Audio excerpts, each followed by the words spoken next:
एक आदमी ने एक बहुत ही खूबसूरत लड़की से शादी की।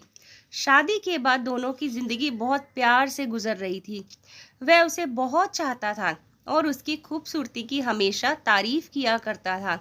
लेकिन कुछ महीनों के बाद लड़की चर्म रोग से ग्रसित हो गई और धीरे धीरे उसकी खूबसूरती जाने लगी। खुद को इस तरह देख उसके मन में डर समाने लगा। यदि वह बदसूरत हो गई तो उसका पति उससे नफरत करने लगेगा और वह उसकी नफरत बर्दाश्त नहीं कर पाएगी। इस बीच एक दिन पति को किसी काम से शहर से बाहर जाना पड़ा। काम खत्म कर जब वह घर वापस लौट रहा था, उसका एक्सीडेंट हो गया।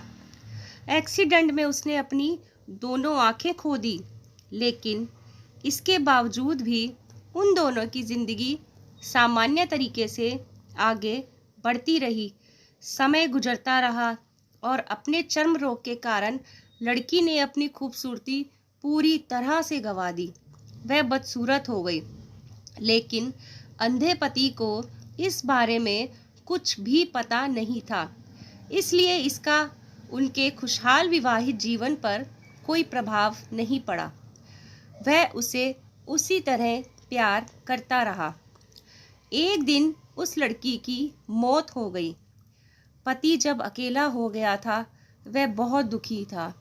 वह उस शहर को छोड़कर जाना चाहता था। उसने अंतिम संस्कार की सारी क्रियाविधि पूर्ण की और शहर छोड़कर जाने लगा। तभी एक आदमी ने पीछे से उसे पुकारा और पास आकर कहा, अब तुम बिना सहारे के अकेले कैसे चल पाओगे? इतने साल तो तुम्हारी पत्नी तुम्हारी मदद किया करती थी।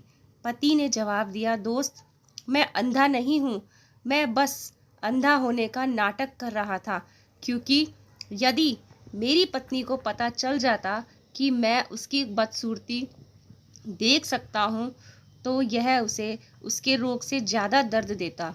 इसलिए मैंने इतने साल अंधे होने का दिखावा किया। वह बहुत अच्छी पत्नी थी, मैं बस उसे खुश रखना चाहता था। सीख: खुश रहने के लिए हमें भी एक दूसरे की कमियों के प्रति आंखें बंद कर लेनी चाहिए और उन कमियों को नज़रअंदाज कर देना चाहिए। तो दोस्तों, आपको ये कहानी कैसी लगी? प्लीज़ हमें अपने कीमती सुझाव कमेंट बॉक्स में ज़रूर दें। हमें आपके कीमती सुझाव का इंतज़ार रहेगा। तो दोस्तों, अगर आपने चैनल को सब्सक्राइब नहीं किया है तो जाके सब्सक्राइब कीजिए, शेयर कीजिए, लाइक कीजिए और कमेंट्स कीजिए। मिलते हैं ऐसी ही नेक्स्ट स्टोरी में। तब तक के लिए बाय बाय। खुश रहिए, स्वस्थ रहिए।